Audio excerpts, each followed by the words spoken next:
is Allergan at this point channeling Kelly Clarkson, "Since You've Been Gone, I Can Breathe," or is Pfizer more like Beyonce's "Irreplaceable"? What are they going to do next? Yeah, Allergan is they need a few things to go right for them.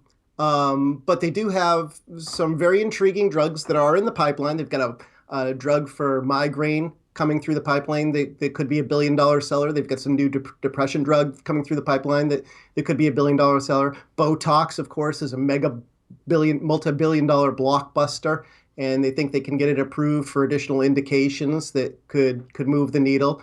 This year they're expecting sales to grow in the low double digits. So they're going to go from 15 billion in sales to roughly 17 billion in sales.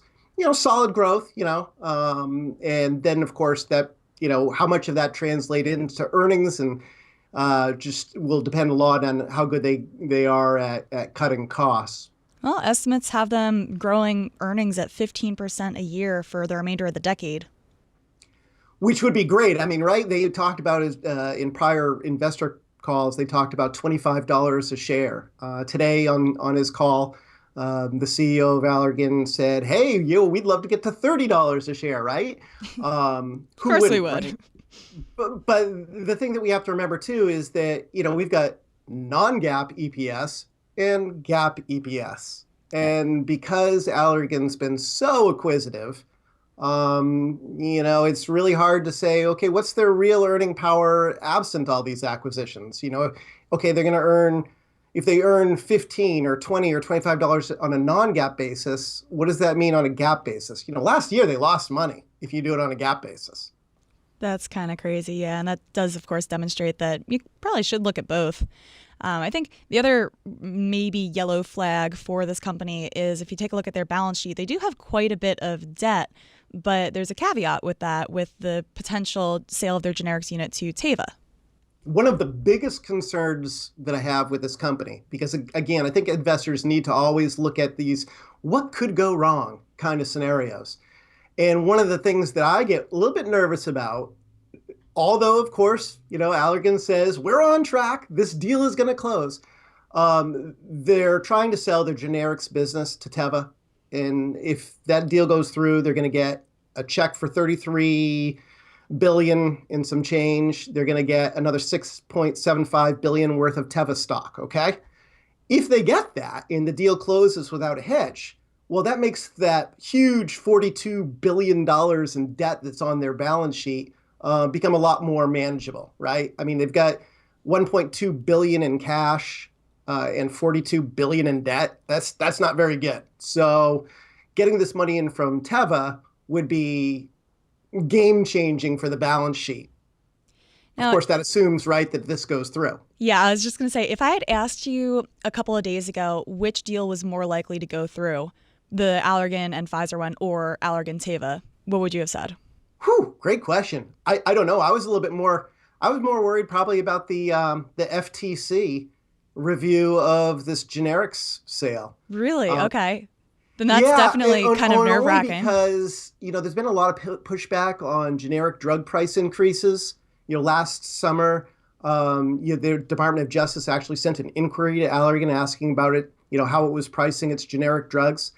And other generic drug makers have received similar subpoenas. So, they're very concerned about the chance for monopolies in generic drug industry with that backdrop. What could happen with generic drug prices?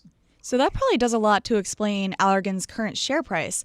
I have been scratching my head a little bit because before the Pfizer plans were announced back in November, Allergan was trading at above $300 a share. They're now at 245. So you would think that they would have traded like higher than they had been previous to this news being announced, but they dropped a good 15% on the news.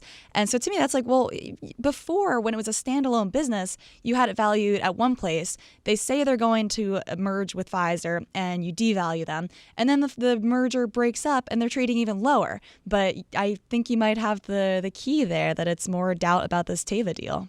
Well, and it's also, I mean, if Valiant Pharmaceuticals taught us anything, it's this whole idea of acquire, acquire, acquire, throw a ton of debt on the balance sheet, it may not be such a good thing, right? I mean, it's good until it isn't. And Yeah, I mean, the Allergan CEO, Brent Saunders, has been very clear that he does not want his company to be associated with Valeant, which you could say has a similar model of being very acquisitive. But of course, Allergan, at least according to Saunders, has much more of a reliance on actual R&D. Yeah, they spent about a billion and a half, I think, on R&D last year. It's certainly not, the same levels you'd see with a Pfizer or Johnson and Johnson or something, but it's a good amount of money, and they do have some intriguing specialty drugs making their way through. And I would agree with you on that front that their pipeline certainly has more potential than say a Valiant, if you will. Again, I mean, deleveraging that balance sheet is going to be important. One of the things that Allergan's CEO really, really hammered home on that conference call today was we're going to do whatever it takes to maintain our investment grade rating. So keep an eye out there for what Moody's says about Allergan after this deal has now been scuttled. Yeah, that's definitely good advice. I will also put a little bit more of a positive commentary from Saunders in there, just about how strong their pipeline is. He pointed out that they have 70 mid to late stage programs, including 14 expected approvals and 16 regulatory submissions in 2016 alone. So you do have a good number of question marks with this business, but hopefully they don't get hit out of the blue again with something unexpected, maybe such as the Teva deal falling through. And hopefully they can be singing the Gloria Gaynor karaoke favorite, I Will Survive. That's my last bad music reference I'm going to make on this show, just so y'all know.